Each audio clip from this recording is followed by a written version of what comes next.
Hello everyone, welcome back to the channel. My name is Himanshu Agnihotri. तो आज की video का जो टाइटल है वो है नोएडा फैक्ट्री वर्कर्स का जो प्रोटेस्ट है उसका पूरा सच क्या है, इंडिया वर्सेस दुनिया में मिनिमम वेज कितनी होती है। तो इसी पूरे मुद्दे पे आज हम लोग इस वीडियो के अंदर बात करने वाले हैं। आपका जानना बहुत जरूरी है इन सब चीजों के बारे में। सो हेलो दोस्तों, स्वागत है आपका इस नई वीडियो में। दोस्तों, पिछले कुछ दिनों से अगर आप देखोगे तो यूपी का जो सबसे बड़ा इंडस्ट्रियल हब यानी कि जो नोएडा है वो बहुत ज्यादा न्यूज में है। अब एक्चुअल में हो क्या रहा है, नोएडा के जो फेज 2 है, नोएडा का जो फेज 2 है और सेक्टर 63 जो है एरिया में, इसमें क्या है कि हजारों की तादाद में फैक्ट्री वर्कर्स अचानक से सड़कों पर उतर आए। अब ऐसा क्यों हुआ, इसके पीछे की पूरी कहानी क्या है, मैं आपको समझाता हूं। देखो, अभी तक क्या था कि ये प्रोटेस्टर जो थे वो अपने फैक्ट्री के अंदर शांतिपूर्वक पीस के साथ क्या कर रहे थे, प्रोटेस्ट कर रहे थे। लेकिन पिछले कुछ दिन से यानी कि 13 अप्रैल की अगर हम बात करें, 13 अप्रैल से ये एकदम से सड़कों पे आ गए और ये जो प्रोटेस्ट चल रहा था एकदम से वायलेंस में कन्वर्ट हो गया। तो इसके पीछे का क्या पूरा क्या पूरा कहानी है, पूरी डिटेलिंग क्या है, मैं आपको एक एक करके बताऊंगा। प्लीज वीडियो बना रही है, वीडियो को पूरी एंड तक देखिएगा। अब देखो, सबसे पहला पॉइंट आता है कि आखिर ये प्रोटेस्ट हो क्यों रहा है और इन वर्कर्स की मांग क्या है। सबसे बड़ा सवाल कि इंडिया में और दुनिया के बाकी देशों में मजदूरों की जो मिनिमम सैलरी यानी कि जिसे हम लोग मिनिमम वेज बोलते हैं वो कितनी होनी चाहिए या कितनी तय की गई है अभी के हिसाब से। तो आज की इस वीडियो में हम इन सब बातों पर डिटेल में एकदम बात करेंगे और आसान भाषा में, ताकि आपको चीजें समझ में आए। ठीक है ना। चलो, तो अब इस वीडियो को करते हैं शुरू। वीडियो को अंत तक जरूर देखिएगा।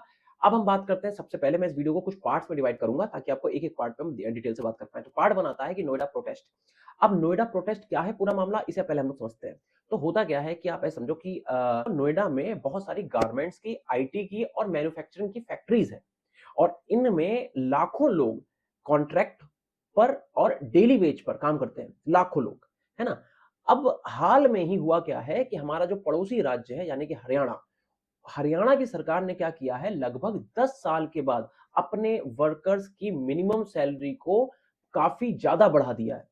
अगर आप परसेंटेज वाइज बात करोगे तो जो अनस्किल्ड हमारे एम्प्लॉय होते हैं या वर्कर होते हैं उनकी बेसिक सैलरी बढ़ाकर लगभग लगभग 15,220 कर दी गई है। यानी कि तकरीबन तकरीबन जो पहले था उससे 30 से 35% हाइक कर दी गई है। हरियाणा को देखते हुए जो नोएडा के वर्कर्स थे उनका गुस्सा भी फूट गया कि अगर हम एक ही एनसीआर में रह रहे हैं, मतलब ऑब्वियसली सब पास पास है, तो कोई काम नोएडा में कर रहा है उसे कम पैसा मिल रहा है, बाहर वाले को मतलब पड़ोस में ही चले जाओ गुड़गांव में ज्यादा मिल रहा है, ऐसा क्यों।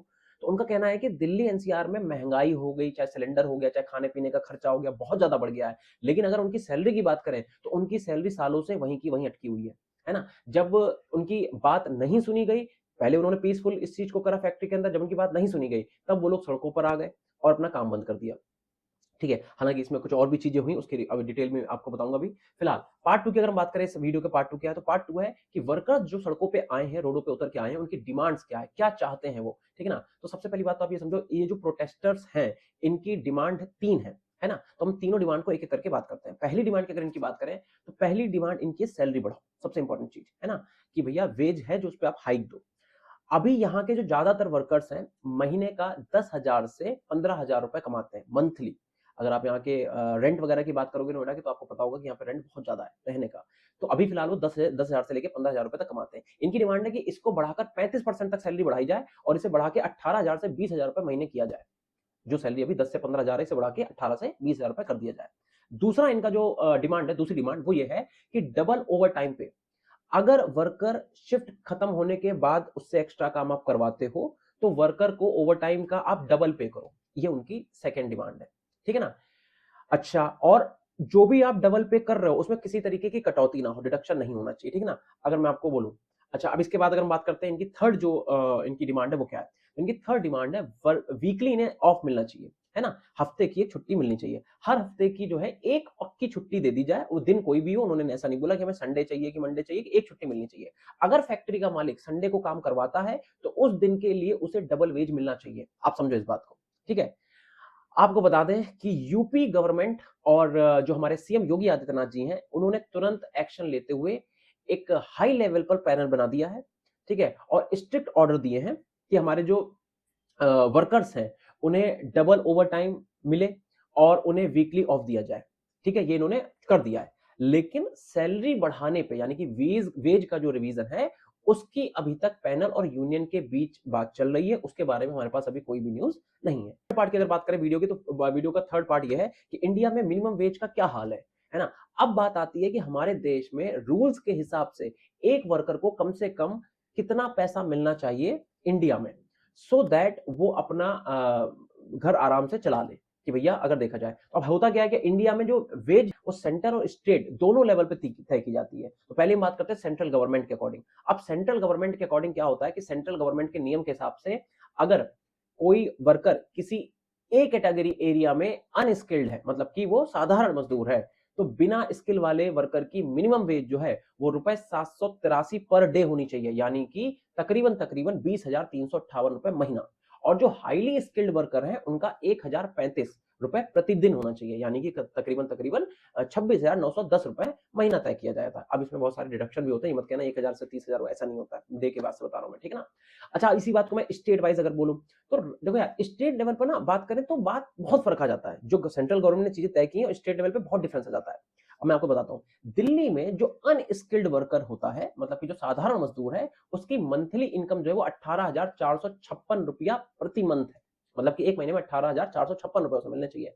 हरियाणा में इसे अभी जो पहले थी उससे बढ़ा के 15,220 कर दिया गया है, ठीक है ना। लेकिन सबसे चौंका देने वाली बात यह है कि उत्तर प्रदेश में ये अभी तक लगभग 11,021 रुपए प्रति मंथ थी, समझे।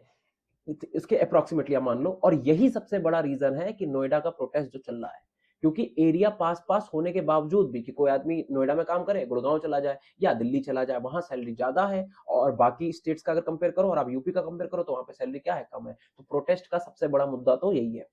अब अगर मैं आपको बताऊं ग्लोबल लेवल पे, हालांकि ग्लोबल से कंपेयर करना डायरेक्टली ठीक नहीं है, फिर भी आपको नॉलेज होनी चाहिए। देखो यार, अगर मैं आपको दुनिया से कंपेयर करके बताऊं कि बाकी देशों के कंपेयर में, दुनिया के जो बाकी देश हैं उनके कंपेयर में जो सबसे कम इनकम या मिनिमम वेज है वहां पे क्या है, और उससे अगर मैं इंडिया से कंपेयर करूं तो वो कितनी है, उसे हम एक एक करके बताते हैं। तो देखो यार, ऐसा है, अब इसमें भी कंट्री वाइज कंट्री डिपेंड करता है। अगर मैं आपको एक महीने की एवरेज इनकम को यूएस डॉलर में कंपेयर करके बताऊं, तो इंडिया में जो मिनिमम वेज है, मैंने अभी आपको थोड़ी देर पहले बताया था कि स्टेट के हिसाब से लगा लेते हैं, स्टेट के हिसाब से $130 यानी कि $130 से $240 पर मंथ रखी गई है, यानी कि तकरीबन तकरीबन 11,000 से 20,000 रुपए के बीच आती है। ये है एक महीने का। अगर मैं इसे डायरेक्ट यूएसए से कंपेयर करूं, यानी कि अमेरिका से, तो वहां पे आर्ली सिस्टम होता है, वहां पे ऐसा वाला नहीं है। बट फिर भी वहां पे मंथली जो मिनिमम वेज है वो $1,200 से लेके $2,400 बनता है, यानी कि अगर इंडियन रुपीज में आप कन्वर्ट करोगे तो 1 लाख से लेके 2 लाख तक, ठीक है। बट इसे डायरेक्टली कंपेयर करना सही नहीं, क्योंकि वहां पे लिविंग कॉस्ट बहुत ज्यादा बढ़ जाता है, ऐसे और कंट्री का है। बट आप फिर भी सुनो इस बात को एक बार। देखो, अगर यूनाइटेड किंगडम की बात करें तो वहां पे 2 लाख से 2.5 लाख रुपए एक मजदूर कमाता है मंथली। आप समझ पा रहे हो, ये उनकी मंथली इनकम है। लेकिन वही वाली बात है कि लिविंग कॉस्ट बहुत ज्यादा है वहां का। अगर हम चाइना की बात करें तो चाइना में अलग अलग रीजन के हिसाब से मिनिमम वेज जो है वो अलग अलग है। अगर मैं आपको ऑन एन एवरेज बताऊं तो तकरीबन तकरीबन $240 से लगा लो $337 के आसपास, यानी कि अगर आप इंडियन रुपीज में कन्वर्ट करोगे तो 20,000 रुपए से लेके 32,000 रुपए के आसपास ये मिनिमम वेज रखी गई है, ठीक है। और इनमें से भी अगर मैं बात करूं बांग्लादेश की, जो हमारा पड़ोसी है, जो कि अगर देखा जाए तो कपड़ा मार्केट में इंडिया का सबसे बड़ा कॉम्पिटिटर है, अगर मैं वहां की बात करूं तो वहां में अभी हाल में ही वहां भी प्रोटेस्ट हुआ था, स्ट्राइक हुई थी, ठीक है ना। उसके बाद वहां की वेज बढ़ाकर लगभग 12,500 कर दी गई है, टका कर दी गई है ना। तकरीबन तकरीबन $106, जब आप इसे इंडियन रुपीज में कन्वर्ट करोगे तो ये आ जाएगा 8,800 के आसपास, ठीक है ना। तो अगर मैं डेवलप्ड देशों के मुकाबले तो हमारी लेबर मतलब जो है काफी सस्ती है अगर देखा जाए, लेकिन अगर एशियन नेबरिंग जो हमारी एशियन नेबर्स हैं उनके कंपेयर में अगर हम कंपेयर करते हैं तो हमारा तब भी मिड पे ही आता है, ऊपर नहीं आता है उसके बाद भी। तो ये पूरी ओवरऑल कहानी है कि नोएडा में जो प्रोटेस्ट चल रहा है उसके पीछे की, ठीक है ना। अब अगर मैं आपको बताऊं कि तो दोस्तों, महंगाई बढ़ने के साथ साथ मिनिमम वेज का बढ़ना भी बहुत जरूरी है, क्योंकि जो फैक्ट्री वर्कर्स है एक तरीके से देखा जाए तो इकोनॉमी के रीढ़ की हड्डी होते हैं। तो अभी फिलहाल अगर हम बात करें यूपी सरकार की, तो यूपी सरकार ने वैसे तो अच्छे कदम अभी कुछ उठाए हैं। उम्मीद है कि जल्दी ही इनकी डिमांड्स पर, जो हमारे वर्कर्स हैं, जो हमारे प्रोटेस्टर हैं, उनकी डिमांड पर एक फेयर सेटलमेंट दिया जाएगा हमें सरकार की तरफ से। तो ये फिलहाल आज था हमारा आज के वीडियो का टॉपिक। और आप बताइए आपको क्या लगता है कि आज के टाइम में एक इंडियन फैक्ट्री वर्कर की मंथली मिनिमम वेज कितनी होनी चाहिए, यानी कि मंथली सैलरी उसकी कितनी होनी चाहिए आपके हिसाब से, अगर वो A grade city like Delhi, Noida और गुड़गांव में रहता है, ताकि वो अपना आराम से घर चला सके, घर का खर्चा निकाल सके। आजकल रेंट देख लो आप कितना ज्यादा है। तो अपनी राय जो भी है वो आप मुझे कमेंट्स में दीजिए और मुझे जरूर बताइए। और अगर आपको ये वीडियो जानकारी आपको पसंद आई है तो प्लीज आप इसे लाइक करिए, चैनल को सब्सक्राइब करिए। अभी मैं नोएडा के मैं भी नोएडा में ही रहता हूँ, तो नोएडा के गौर सिटी एरिया में मैं रहता हूँ। तो यहाँ पे मेरे पास 2 BHK फ्लैट है जिसकी रेंट मंथली जो है वो 25,000 रुपए है, ठीक है। और आपको जान के हैरानी होगी कि अगर यही 2 BHK आप जाके गुड़गांव में लेते हो तो वहां पे इसकी कॉस्ट आती है 45,000 से 50,000 रुपए प्रति मंथ। फिलहाल सब्सक्राइब करिए इस चैनल को अगर आपको जानकारी अच्छी लगी। तो मिलते हैं जल्दी नए नए वीडियो में। जय हिंद।